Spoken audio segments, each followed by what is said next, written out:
Hello, thank you for clicking over to watch this video on my Maes Mieru Crafts channel. Today I'm going to show you how I do my videos. I've got IG from the George Boys filming me preparing videos and recording for my channel.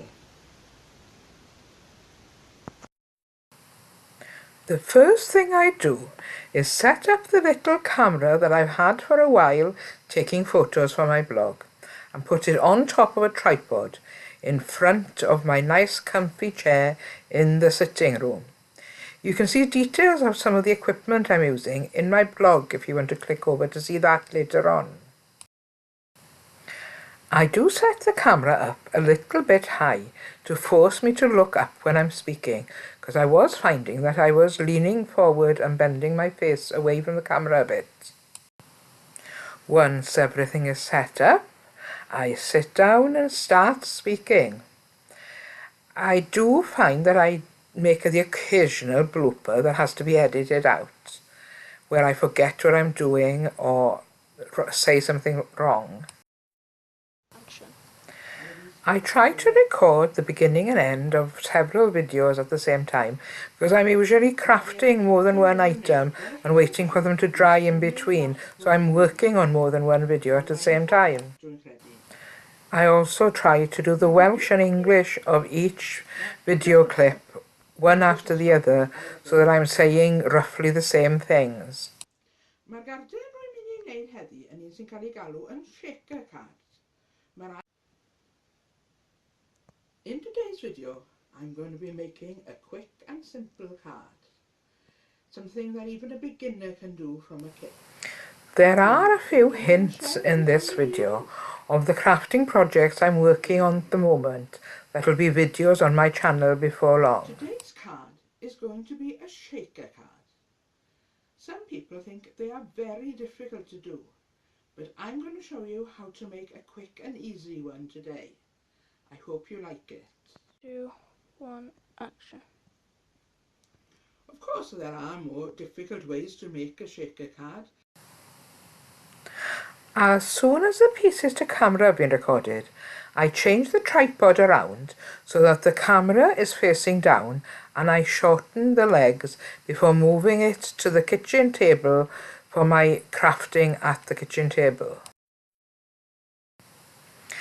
I'd noticed that if I put the camera over my shoulder, that if I moved forward, my head and shoulders came into the shot.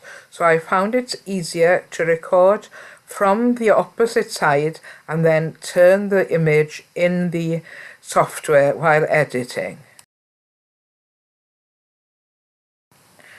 I collect together what I need for the project I'm working on.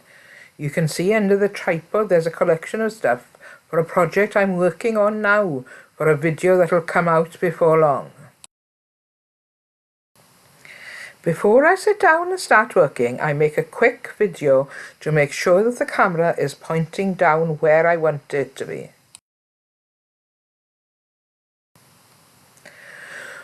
Once I'm sat down, I pull the camera towards me and press it on and make sure that the record light comes on before setting it back in its correct place and starting my project. In this case, it's a shaker card I'm working on. Even though I'm using the little camera I've been using for years to take photos from my blog, IG is actually using a mobile phone to follow me around. In this clip, you can see what the camera sees. Me moving the camera to make sure that it's on and then putting it back and then starting to record. But of course it's upside down until I edit it the right way around.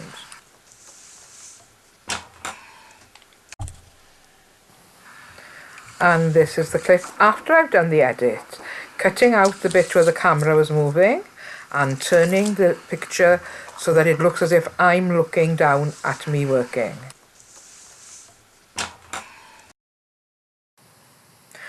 The bonus about recording in the kitchen with the camera facing down is that I don't have to worry about any mess or untidiness around, because the film only sees what's in the one little space on the kitchen table that I've cleared. Bonus, eh? And once I have the recordings done, both pieces to camera and the overhead shots, I take them into the laptop and work on them in my video editor, which is Roxio Video Wave. Here you can see I'm starting to do a voiceover for one of the clips.